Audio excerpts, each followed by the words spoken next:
Muito bem, estamos de volta com a segunda aula dessa nova matéria do Rema Seminário Teologia, Escatologia e Análise de Apocalipse. Estamos começando hoje e agora vamos para nosso segundo momento. Vai dar certinho, vamos terminar nos próximos 45, 50 minutos. Já vou dividir a tela. Dividir no sentido de voltar para os slides. Ok? Bem. Opa, aí tem gente pedindo para entrar ali. Então, vamos lá onde nós paramos. Então, o nosso assunto é a base aqui. Eu gosto sempre dessa ideia de... alguém diz que o básico é a base, né? E esse negócio de básico é usado em tudo, né? Até no mundo da moda, né? Tem que ser uma cor básica, tem que ser uma roupa básica, né? O básico é a base. Então, a base e o básico da escatologia é próprio de Deus falar hoje o que vai acontecer amanhã. No caso dos homens, os seres humanos, né? Às vezes tem aquela questão, fulano vai no estádio de futebol, né? Aí o resultado, ele levanta um cartaz assim, eu já sabia, né? Eu já sabia que o meu time ia ganhar, que ia classificar, assim por diante. E é muito comum as pessoas usarem assim, eu vou profetizar uma coisa aqui, né? Então, para mostrar o meu poder. Daqui a pouquinho a gente vai conversar um pouquinho a diferença entre futurologia e profecia, tá? Mas por quê? Nisso, Deus está revelando quem Ele é. Está revelando o caráter dele. Não podemos nos esquecer disso, tá? Eu vou fechar isso aqui. Muito bem. Então, continuando, esse slide agora para frente não tinha mostrado. Mais de 350 versículos do Novo Testamento são proféticos. Na verdade, nós temos capítulos que são inteiramente proféticos. Por exemplo, Mateus capítulo 24, sermão profético, e 25, as parábolas proféticas. Marcos capítulo 13, que é a versão de Marcos do sermão profético. Lucas capítulo 21, que é a versão de Lucas do sermão profético. 1 Coríntios capítulo 15, que é o capítulo com quase 60 versículos, 58 versículos, que fala da ressurreição de Cristo e a ressurreição dos crentes, né? Nós temos livros inteiros no Novo Testamento que são livros proféticos. Tudo bem que 1ª e 2ª Tessalonicenses não tratam só disso, mas tem quando você vai estudar escatologia bíblica, escatologia do Novo Testamento, 1ª e 2ª Tessalonicenses não podem ficar de fora. E, obviamente, o livro do Apocalipse. Muito bem. No Novo Testamento, desculpa, 15 vezes aparece a palavra profecia. A palavra profecia aparece 15 vezes, tá? Eu falei agora há pouco que você tem cerca de mais de 350 versículos são proféticos. É uma outra coisa. Tem capítulos inteiros que são proféticos. Estão me ouvindo bem, né? Vendo os slides. Agora nós estamos dizendo que a palavra profecia aparece 15 vezes. Não é cerca de 15, não, 15 vezes. Eu não coloquei aí, mas é fácil te dar essas referências depois. O Apocalipse declara que o livro é uma profecia. É, pastor? Declara. Olha aqui, ó. Apocalipse 1:3. Bem-aventurados aqueles que leem e aqueles que ouvem as palavras da profecia e guardam as coisas nelas escritas, pois o tempo está próximo. Ok? As palavras da profecia deste livro. Você tem Apocalipse 22:7, 22:10, 22:18 e 22:19. Só no capítulo 22, 4 vezes O livro do Apocalipse diz que ele é uma profecia, um gênero literário. Por isso que nós temos que gastar um tempo aprendendo como interpretar profecias bíblicas. O profeta prega uma mensagem por cujo conteúdo ele não é o responsável. Vou voltar para a sala de aula para primeiro dizer o que essa expressão não significa. Não é uma referência bíblica. É só uma afirmação teológica e é certo. O profeta prega uma mensagem por cujo conteúdo ele não é o responsável. A ilustração é bem simples, né? Eu chego e falo assim, irmã Gildete, a irmã fulana mandou te dizer isso. Mas por que ela estava falando isso? Eu não sei. Ela só me mandou dizer. Tá certo? Eu chego para o Tiago, fulano falou para te falar isso daí. Você deve saber do que se trata, eu não sei. Mas ele não falou mais nada, não, ele só me falou isso. Então, é nesse sentido que essa frase significa o profeta prega uma mensagem por cujo conteúdo ele não é o responsável. Aliás, quando a gente olha um pouco a vida de Elias, Jeremias, Ezequiel, só para citar alguns, eles desejaram não falar determinadas coisas. No capítulo 20 de Jeremias, ele fala assim, por que todas as vezes que eu abro a minha boca eu tenho que falar de violência? Houve uma fase no ministério de Jeremias que ele falou assim, já sei o que eu vou fazer. Eu não vou falar mais nada. Mas assim, foi pior. O caso de Jonas é um exemplo, não é? Vocês que já leram, estudaram alguma coisa dos detalhes de Jonas, um dos temores dele, a maneira como os ninivitas tratavam os seus adversários, a maneira como matavam as pessoas, coisas de forma muito cruel. Como que dizendo, e se eu pregar arrependimento, esse povo vira em cima de mim? Não é verdade? Nas minhas leituras bíblicas diárias, ontem e hoje eu estou lendo Mateus 27 de forma mais devagar e assim por diante. Então, as coisas que Jesus sofreu, né? As afrontas, as humilhações, o tapa no rosto, a coroa de espinhos, as chicotadas, não é muito fácil. Então, ele prega uma mensagem por cujo conteúdo ele não é o responsável, mas, por outro lado, ele está pregando o que Deus mandou dizer, ele tem que lembrar que há um preço a ser pago. Por que eu estou falando sobre isso? Porque essa expressão, fulano é um profeta, às vezes é usada até lá fora.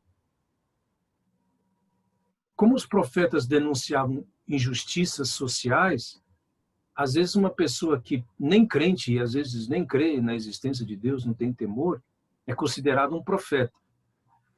Que às vezes ele faz denúncias, né? Ou num programa de rádio, ou num jornal, ou por várias formas. Agora na internet, através de um livro, e de vez em quando alguém é assassinado por causa disso. Então tem que pensar, né? Naquela época da questão naquela época não, ainda está, mas foi mais de homossexualidade, mostrar a sua posição, alguns pastores foram alertados porque eles estavam sendo processados de graça, por não pensarem bem aquilo que estavam falando, né? Então, é só o que essa frase não está querendo dizer. Mas eu falo o que eu quero, pronto, e acabou. E alguns, assim, que às vezes é uma questão profética, pregando agressivamente. Eu gosto muito daquela ilustração que uma irmã entrou no gabinete pastoral e falou assim para o pastor daquela cidade aqui no Brasil, daquela capital. Ela falou assim, pastor, Deus me revelou que a cidade tal, que a cidade que eles estavam, uma capital brasileira, vai ser destruída por causa do seu pecado. E o pastor falou assim, irmã, não foi Deus quem te revelou isso. Ela falou assim, como é que o senhor sabe? Ele falou assim, porque se fosse Deus, você estaria me dizendo isso com lágrimas nos olhos. Como alguém que, quando a gente for pregar, a gente tem que falar como João Batista mesmo, né? Falava, raça de víboras. Bom, ele falava assim porque Deus mandou ele falar assim. Se você falar assim, você vai ter que pagar o preço. Eu era professor do seminário residente e um seminarista não residente, era a igreja que eu frequentava, ia pregar e ele me convidou para analisar o sermão dele. Mas ele não fez isso público. Ele não falou, o pastor Zé Humberto está analisando. Não, não. Ele me pediu, eu falei, faço. E depois que terminou, eu fui lá no púlpito, eu falei algumas outras coisas ligadas ao homilético, eu falei, você tem que ter segurança de que Deus falou para você falar isso. Porque senão você pode provocar a ira das pessoas. Né? Tem só que tomar esse cuidado. Estão me entendendo? Nessa questão Porque, por exemplo, às vezes o profeta era chamado à presença do rei e o rei falava assim, nós vamos para a batalha tal. Consulta a Deus e vê o que ele diz. Aí o profeta voltava 2 ou 3 dias e disse, o que Deus falou? Ele falou que vocês vão perder. Você já imaginou? Ele falou que vocês vão ser derrotados. Ele falou que vocês vão ser humilhados. Por isso que eu estou te dizendo. Você tem que ter convicção. Então, quando eu falo, depois que eu encontrei essa frase no livro de teologia, eu gosto de colocar, ela é importante que seja colocada num estudo sobre escatologia, mas ela precisa ser explicada. Tá? Ela precisa ser bem explicada nesses dois sentidos que eu sempre coloco. O que ela não está querendo dizer. Então, a frase é essa aqui, ó, o profeta prega uma mensagem por cujo conteúdo ele não é o responsável. Deus mandou dizer, me veio a palavra do Senhor. Vamos lá, o tempo aqui corre. Então, profecia bíblica não é especulação, é revelação. Veio a mim a palavra do Senhor dizendo. E o que é revelação, hein, pastor? É o ato de Deus mostrar ou comunicar verdades ao homem que ou seja, que o homem, por si mesmo, jamais poderia conhecer. Vocês vão receber isso depois. Tá? Então, se Deus não tivesse mostrado, se Ele não tivesse comunicado, você jamais iria conhecer. Você sabe por que Jó está passando aquele sofrimento todo, mas ele não sabia por quê. Você lê o livro de Jó e sabe, mas o Jó não tinha o livro de Jó. Okay. Deus fala assim para o profeta Jeremias, se apartares o precioso do vil é mal, né? Serás a minha boca. Se disser palavras de valor, em vez de palavras inúteis, será o meu porta-voz. Por outro lado, voltando para a sala de aula dessa palavra, muitas vezes você pode, irmão, irmã, ser boca de Deus para muitas pessoas. Isso é uma grande bênção. Você vai lembrar na sua vida quando Deus usou pessoas para falar com você e vai lembrar quando Deus usou você para falar com outras pessoas. Não é verdade? Então, eu até falo para os alunos do seminário, às vezes as pessoas entram no gabinete pastoral e dizem assim, pastor, eu estou aqui com esse problema e para mim eu vou logo adiantando, pastor, o que o senhor falar é o que Deus está falando. Eu falei, opa, não é bem assim não, hein? Não é bem assim não. Tá certo? Se você me pergunta a posição sobre um texto bíblico, eu posso dizer o que eu penso e como eu interpreto. Porque vocês sabem disso perfeitamente. Então, o Senhor falou para o profeta Jeremias sobre a vida consagrada, você vai ser o meu porta-voz, serás a minha boca. Eu me lembro das pessoas que foram boca de Deus para mim. E é assim que o reino de Deus trabalha. Deus vai usando uns na vida dos outros. Não é verdade? É assim que ele fala. Quantas vezes você falou para o seu pastor, ou teve vontade de falar e não falou, pastor, tinha 300 pessoas aqui nessa igreja hoje, 400, pode ter menos também, pode ser 30, 50. Mas o que o senhor falou para hoje foi para mim. Eu mencionei Dona Betty Bacon, né? Missionária inglesa, muito consagrada, professora de hebraico, conhecimento bíblico extraordinário.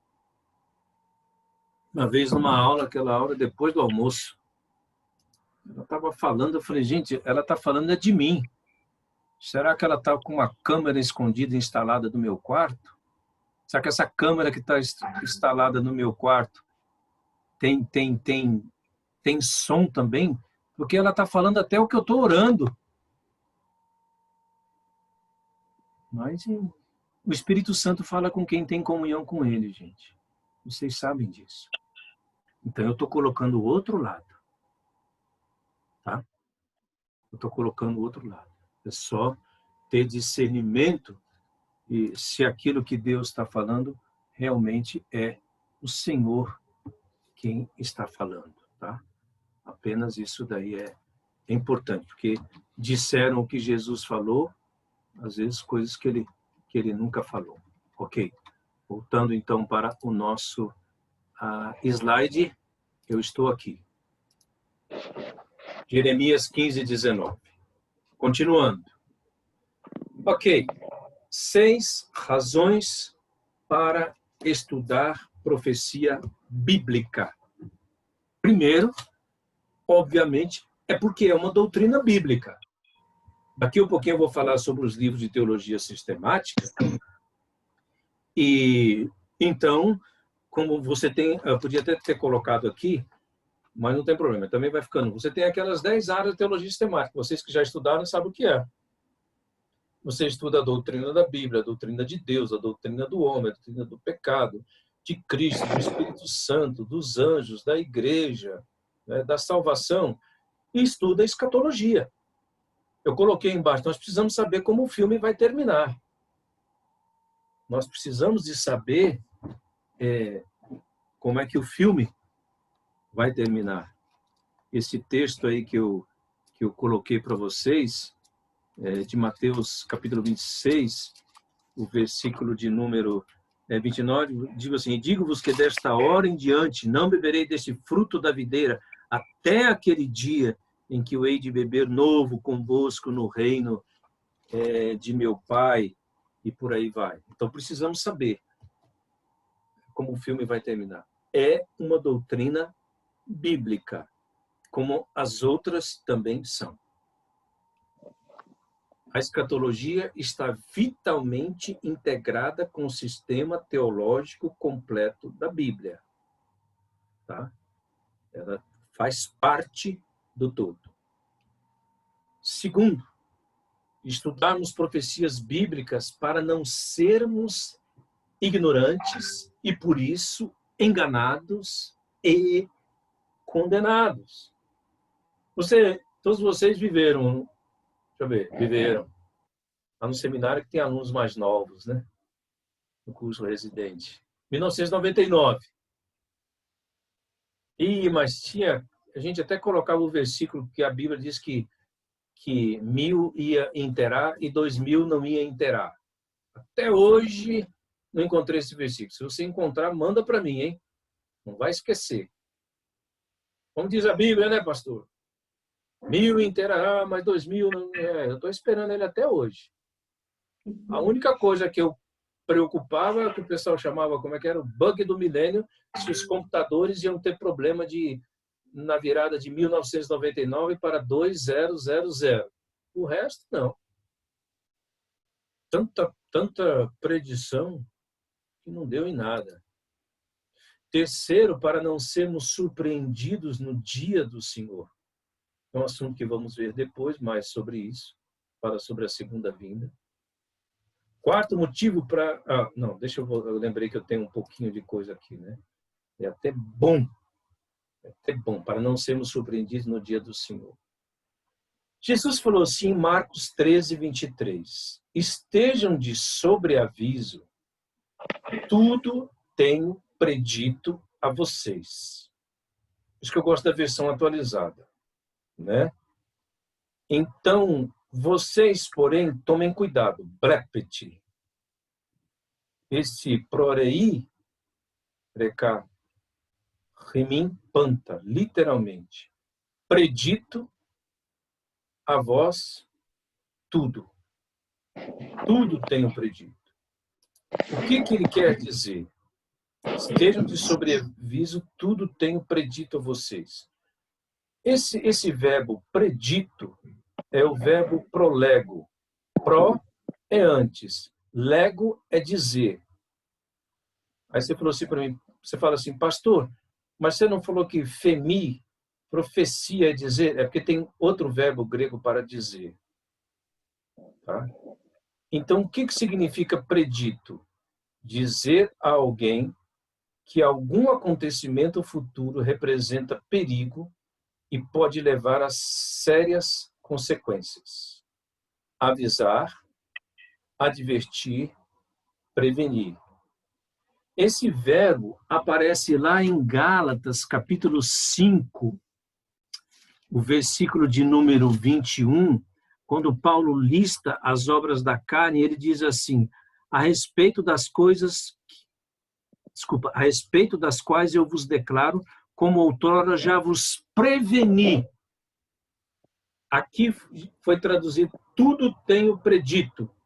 Em Gálatas 5, 21, vos preveni que não herdarão o reino de Deus os que tais coisas praticam. Então, vejam bem, Jesus está falando isso para os seus discípulos. Estejam de sobreaviso, tudo tenho predito. Estou dizendo para vocês que há algum acontecimento futuro que representa algum perigo que pode levar a sérias consequências. Essa palavra aí está naquela lista faz parte da família das palavras, significa admoestação. Admoestar alguém é avisar essa pessoa de um acontecimento futuro que pode trazer sérias consequências. Tá? Pode ser um acontecimento, pode ser uma pessoa. Tá, ok? Isso está em Marcos 13, 23. Então, faz parte de quê? Por que estudar profecias? Para não sermos surpreendidos no dia do Senhor. E o Senhor fala, estejam de sobreaviso. Para sabermos discernir os sinais dos tempos. Tem partes de livros escritos sobre isso.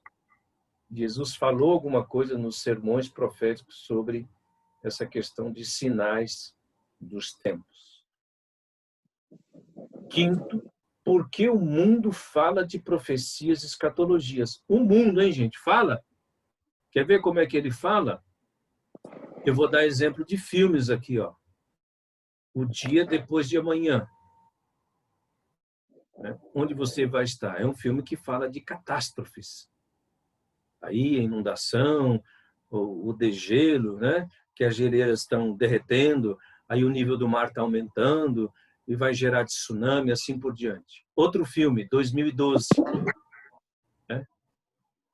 Que mostra também isso. Não estou dizendo que isso aqui está na Bíblia, não, tá, gente? Eu estou falando que o mundo fala de eventos futuros, não fala deles.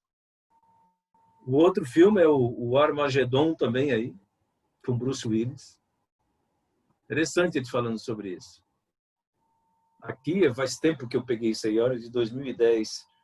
Esses canais, né, History, fala muito sobre profecias, o efeito Nostradamus, os 7 sinais do Apocalipse, embora ele coloque os 4 cavalos aí, né?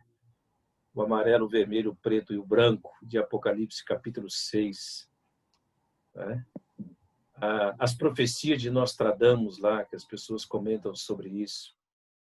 Esse livro aí, Profecias até o próximo século, as catástrofes climáticas, assim por diante.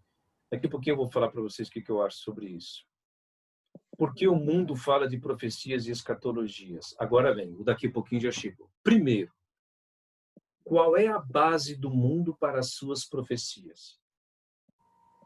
Eu tinha que colocar profecias entre aspas aqui. Os profetas não bíblicos se baseiam em quê para as suas predições? Aí entra uma palavra chamada futurologia. Eu sei que vocês conhecem. Está na cara o que ela significa, né? A futurologia, ela não se baseia numa revelação, ela se baseia na previsão. É exatamente o que tem todo dia no telejornal. Agora nós vamos para a previsão do tempo. E às vezes a pessoa fala assim, fulano, você falou que ontem ia vir uma chuva e veio mesmo, né? Pois é. Você falou que ontem ia fazer um calor, mas não fez. Pois é. É que veio, sei lá, uma massa de ar que levou a massa de ar quente, papapá, papapá, papapá. É uma previsão. Então, o que acontece? Futurologia é o estudo que trata das possibilidades futuras, levando em conta tendências manifestadas no presente. Quase que eu diria assim, olha, pelo andar da carruagem, tudo indica que lá na frente, não é? Está acontecendo agora um monte de futurologia sobre essa pandemia. Você acha que vai durar 2 anos? Alguém acha que nunca vai descobrir uma vacina? Aí a Rússia já acha que tem tanto de coisa, tem tanta especulação, né? Usar uma palavra mais da moda, tem tanta fake news. Isso é futurologia. Agora, mais uma definição. Futurologia é a ciência que estuda o futuro. O trabalho de um futurólogo não é indicar o que vai acontecer, mas o que poderá acontecer. Isso é muito diferente. Lembra da minha ilustração sobre você no supermercado com a lista de compras? E, de repente, bate uma dúvida se você vai ter dinheiro para pagar ou não aquela compra e tem que, de repente, mudar? Então, o futurólogo está dizendo isso vai acontecer, ele está dizendo assim, poderá acontecer. Esses filmes que eu mostrei, O Dia Depois da Manhã, 2012, né? Agora, essas semanas, agora eles estão contando o negócio do aquecimento, né, da Terra, 1 grau. Aí no ano 2030, tantos graus. Aí no ano 2050, tantos graus. Aí no ano 2100, tantos graus, e por causa disso, tudo isso é futurologia. Tudo isso. Eu assisti essa semana. Sem estar atrás disso, eu vi isso. Agora chegou. A futurologia é útil? É. Por quê? Porque ela ajuda o mundo na área da sociologia, da tecnologia, da economia, da agricultura, da saúde, do meio ambiente e assim por diante. Isso é importante, né? E outras áreas mais.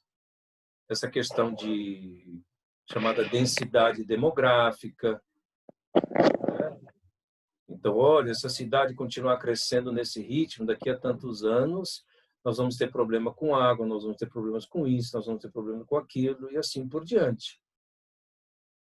Eu fiquei 10 anos lá em São José dos Campos, e várias vezes, antes disso eu estava em Anápolis, eu não vou lembrar, passo toda semana, né?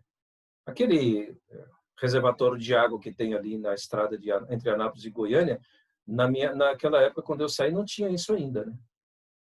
Certamente a população cresceu e precisou de criar mais um reservatório de água, por exemplo.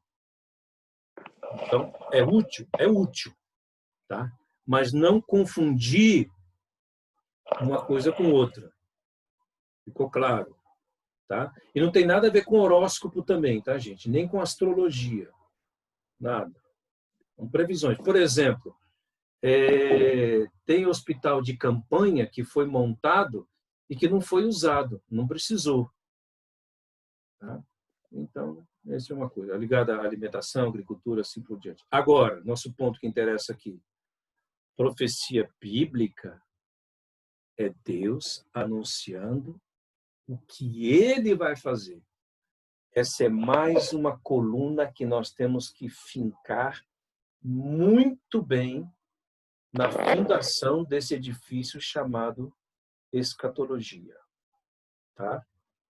E aqui, Apocalipse 1:1, eu estou só citando, porque eu não vou entrar em Apocalipse agora, gente. Não é agora, eu estou só citando. Quando entrar, a partir de hoje vai ser só Apocalipse. Pode ficar tranquilo.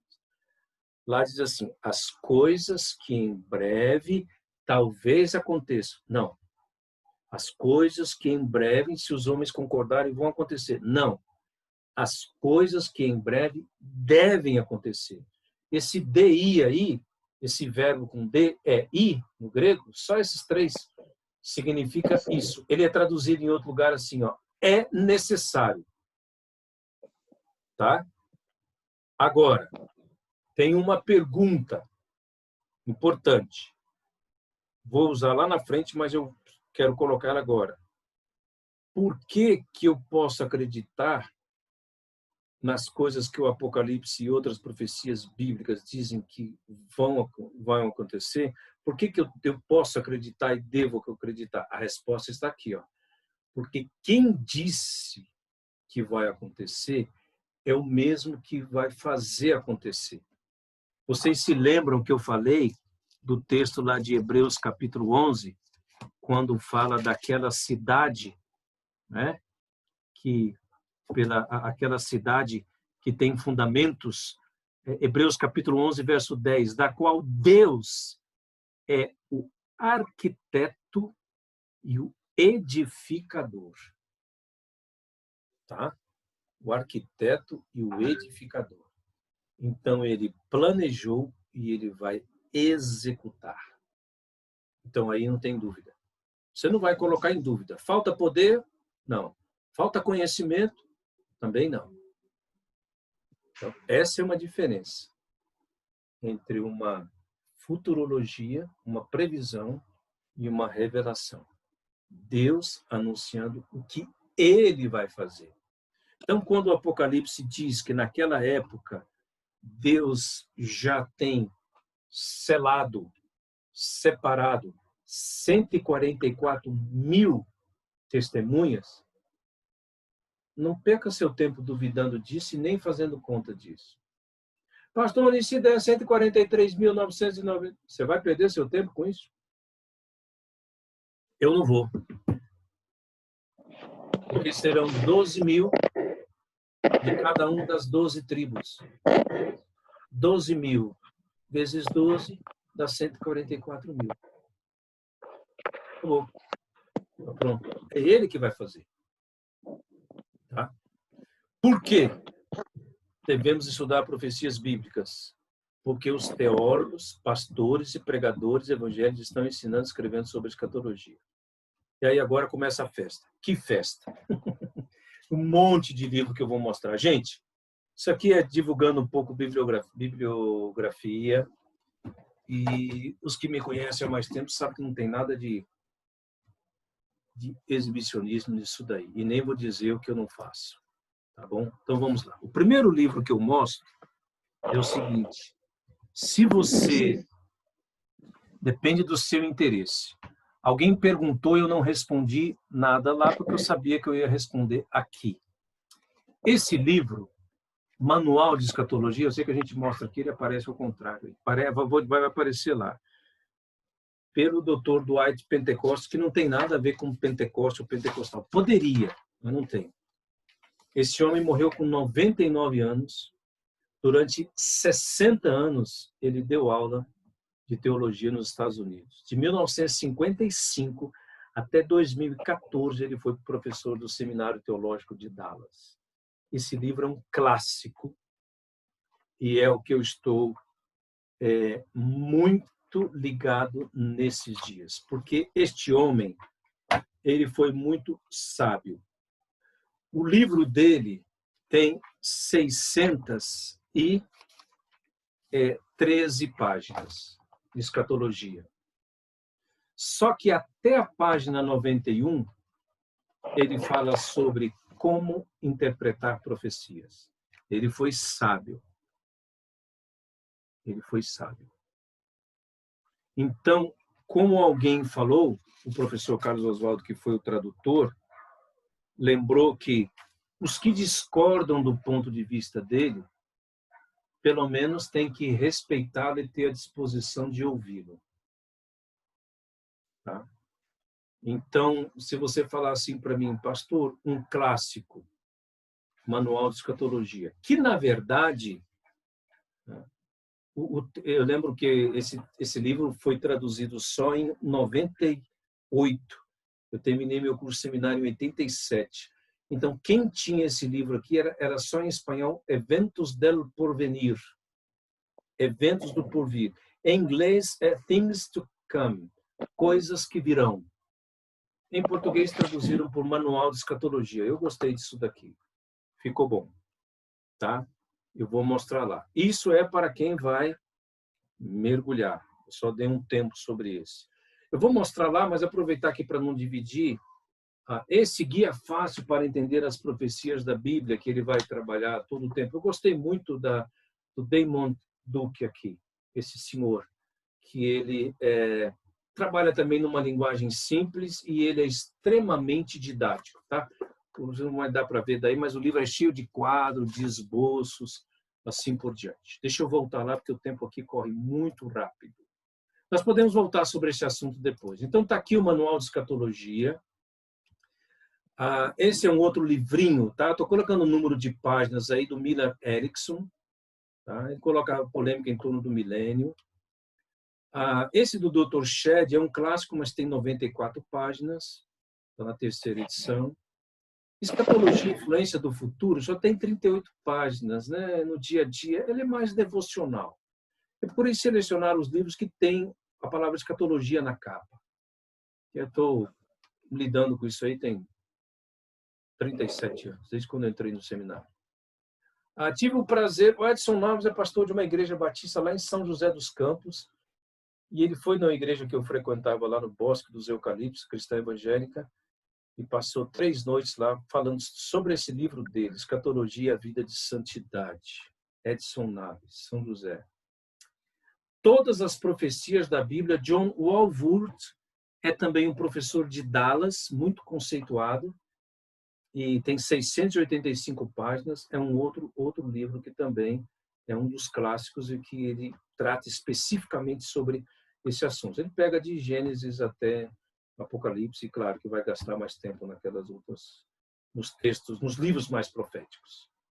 Esse é aquele que eu falei, do Dr. Damon Duke, o Guia Fácil para Entender as Profecias da Bíblia. Profecias de A a Z, de Thomas Ice e o Timothy Demme, 224 páginas. É isso mesmo, ele separa em ordem alfabética os temas teológicos. É um livro diferente, da Chamada da Meia-Noite. Manual de Estudos Proféticos, esse Kepler-Nye, trabalha com Daniel e Apocalipse. Ele foi missionário aqui na América do Sul durante alguns anos. Eu estou mexendo aqui na América Latina e no Equador, no México e no Equador. Tá? Eu gosto desse livro, é muito interessante a maneira como ele coloca muitas coisas. Esse livro da editora Vida, que faz parte de uma série, Profecia Bíblica, não, vários assuntos. Esse aí trata só sobre profecia bíblica em 12 lições. Josh McDowell, Profecia, Fato ou Ficção, Daniel na Cova dos Críticos. Como entender a profecia bíblica sozinho, do Tim LaHaye, é o homem do Deixados para Trás, tem 232 páginas. John MacArthur foi traduzido agora dele, Os Planos Proféticos de Cristo, um guia básico sobre o pré-milenismo futurista, pela editora Peregrino, do meu xará lá, Humberto Medeiros, lá de Fortaleza. Não é só o John MacArthur que escreve nesse livro, não, tá, gente? Ele e esse Richard aí são os editores. Esse livro do John Whitcomb, O Arrebatamento e Além, ele não trata só sobre o arrebatamento. Por isso que eu coloquei o título original em inglês lá embaixo, né? Rapture, o arrebatamento e além. Estudos em escatologia bíblica. É 2013. E esse John Whitcomb, ele é uma pessoa já de certa idade, muito respeitada, tem muito conhecimento. Tá? Aí começam as teologias sistemáticas. Vocês que já pegaram aula comigo sabem o tanto que eu gosto da sistemática do Gruden, pastor Carlos Terra, diretor do Rema, também adota. Então, o que eu vou dizer para vocês? Toda teologia sistemática completa, ela vai trabalhar a área de escatologia. Tá? Então, se você é uma pessoa que não está pretendendo se aprofundar no tema, nem gastar com isso, porque não tem nenhum problema. Nem erro, nem pecado. Tem assunto que você não interessa, não tem problema. Pastor, eu quero conhecer só o básico. Tá bom. Então, essa do Gruden, eu já li boa parte do que ele escreveu nessa parte de escatologia. Eu gosto muito da maneira como ele trata. Aliás, eu gosto de tudo que ele escreve aí. Tá? O Milan Erickson é outra teologia sistemática. Todos esses livros aí têm mais de 1000 páginas, né, gente? 1100, 1000 e poucas páginas, 1200. Tá? Tem a parte de escatologia. Então, eu estou colocando que são os dois que eu mais recomendo. Tá? Se você já tem lá essa parte. Aí, tem outras do Franklin Ferreira e do Alan Miat, ou Miat. Também tem a parte de escatologia. Robert Culver também tem a parte de escatologia. São essas sistemáticas. Tem outras também, tá? Mas essa que eu estou destacando para você. Surpreendido pela Esperança, N.T. Wright. Esse livro é da Ultimato. A Esperança Abençoada, do George Eldon Ladd, que é um teólogo muito conhecido, falando sobre a segunda vinda de Jesus e do arrebatamento. É um livro de 206 páginas, cheio de publicações. Destino Final, da Mundo Cristão. A Dr. Charles Riley sobre o dispensacionalismo, outro livro sobre o mesmo assunto, a gente vai conversar sobre isso depois. Apocalipse, isso aí foi um aluno de seminário que me deu, eu tenho mais de 20 anos, perguntou se eu conhecia esse Eves Carvalhosa, interessante, é um teólogo espanhol, da consumação do plano eterno de Deus. Ele fez doutorado no Dallas. Não tem esse livro traduzido e tem um bom comentário. Agora vem uma série de Apocalipse, depois eu vou mostrar para vocês. Grant Osborne, um clássico. O outro comentário do George Ladd, do Simon Kistemaker. Tem aquela da série, tem Guia Fácil para Entender o Apocalipse. Está vendo? O autor é o Damon Duke também. Ó. Agora, 3 livros sobre o milênio, pré-milenismo, Dispensacionalista à luz do amilenismo, milênio, significado em 3 interpretações, e esse aqui de 327 páginas da série Debates Teológicos, o milênio, 3 pontos de vista. Vamos conversar sobre isso, claro. Da Editora Cristã Evangélica, foi onde nós trabalhamos lá durante 10 anos, tem uma revista sobre Apocalipse, eis que venham sem demora. Normalmente, essas revistas têm 70 páginas, 80 páginas. Cada lição, são 17 lições, tem 4 páginas por aí. Cartas aos Tessalonicenses, está ligado ao nosso assunto. Anjos e Escatologia para Jovens. Profetas e Profecias para Jovens. E acabou. Estou caminhando para o final. O Roy Zucchi diz que o estudo das profecias, apesar de difícil em certos aspectos, pode proporcionar grandes bênçãos espirituais. 5 bênçãos que a profecia bíblica nos proporciona. Tirado do livro dele. A profecia consola. Consolai-vos uns aos outros com essas palavras. Se parar para pensar as coisas que o Senhor vai no futuro, né? Isaías diz assim: consolai, consolai o meu povo, né? Não se turbe o vosso coração, credes em Deus, na casa do meu Pai há muitas moradas. Quantos textos proféticos se lê em culto, chamado culto fúnebre, quando morre uma pessoa? Já parou para pensar sobre isso? O que mais se fala num culto fúnebre? Sobre a vida futura, sobre o céu, sobre estar morando com Cristo. Isso é escatologia. mexer aqui. Onde é que você está? Voltei. A profecia produz esperança. Foi o Dr. Shedd que falou uma vez que há muitos anos a igreja da China proibiu, muitos anos, a igreja de falar sobre escatologia. Por quê? Porque escatologia produz esperança. Exatamente. Terceiro, a profecia converte. Em que sentido? Quando Paulo termina o seu discurso lá no Areópago, ele fala que Deus escolheu um dia em que ele vai julgar o mundo por meio de um varão. E o resultado da pregação de Paulo foi a conversão de algumas pessoas. Não é mesmo? Então, a profecia converte. Tem que lembrar isso também. A profecia, ela também purifica. Paulo diz, todo que nele tem essa esperança purifica a si mesmo, né? E assim como ele é puro, Paulo escreve isso, 1 João escreve isso. Número 5, a profecia esclarece. Falamos sobre isso, né? Revela os planos de Deus.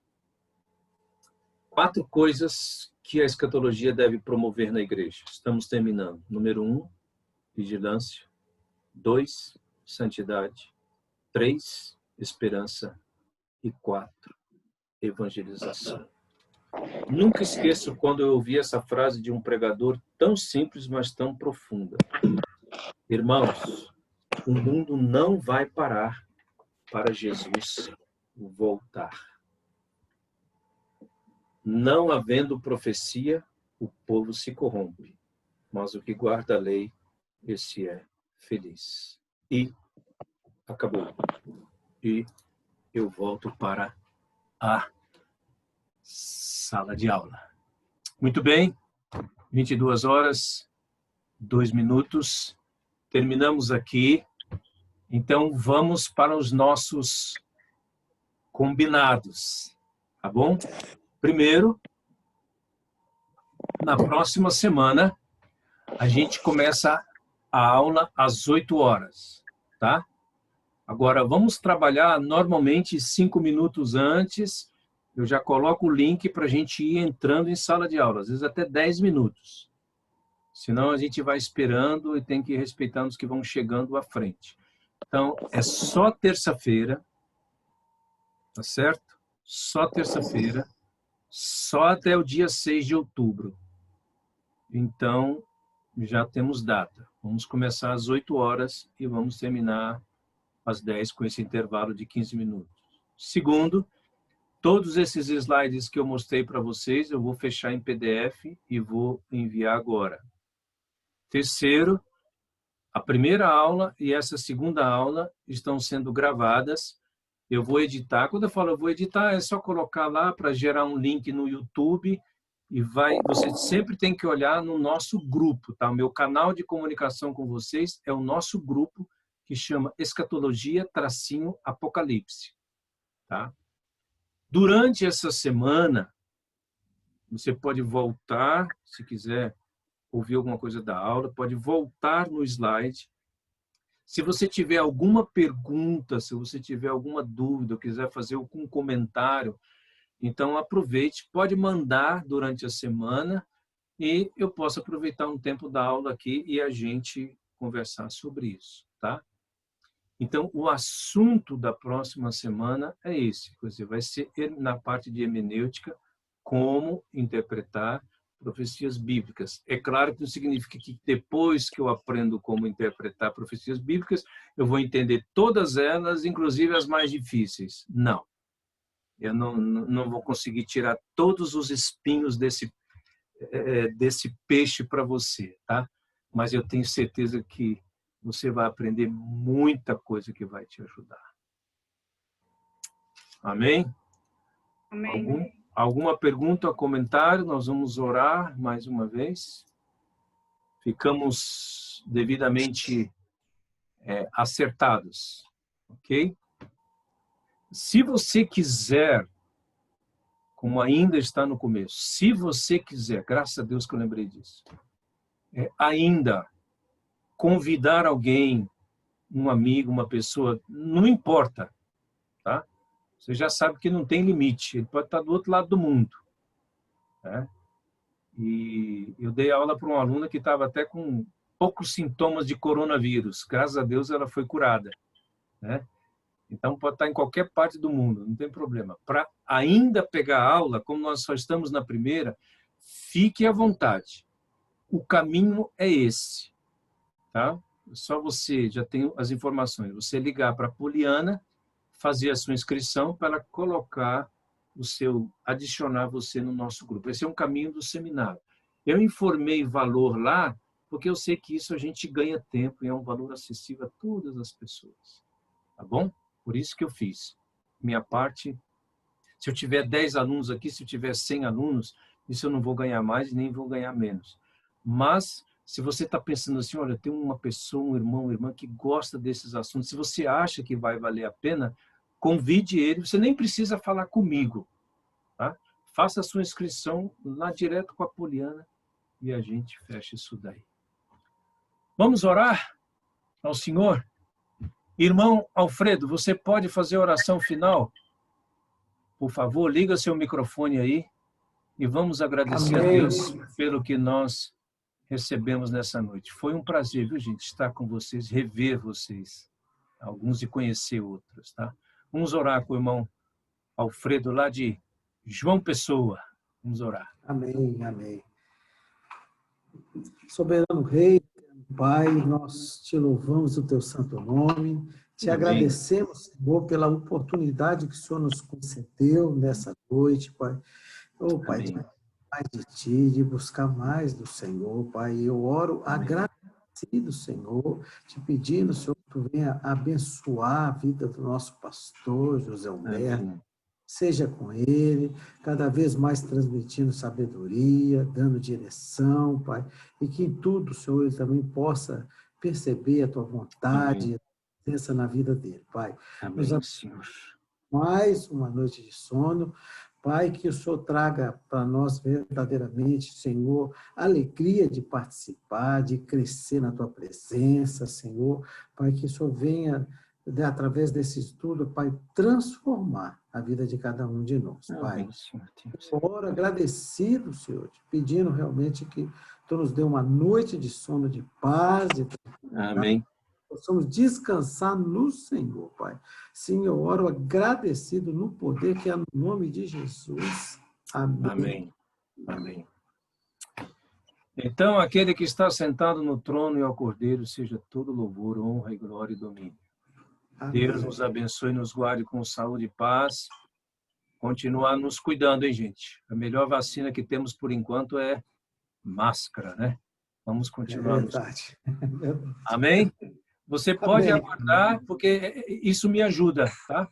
É que eu estou falando. Então, ainda hoje, eu vou editar esses vídeos e vou postar tudo para vocês lá no nosso grupo. Um prazer. Deus nos abençoe e nos guarde. Uma boa noite a todos e até a próxima terça-feira. Fiquem firmes, tá bom? Amém. Fica na paz. Fica na paz. Boa noite.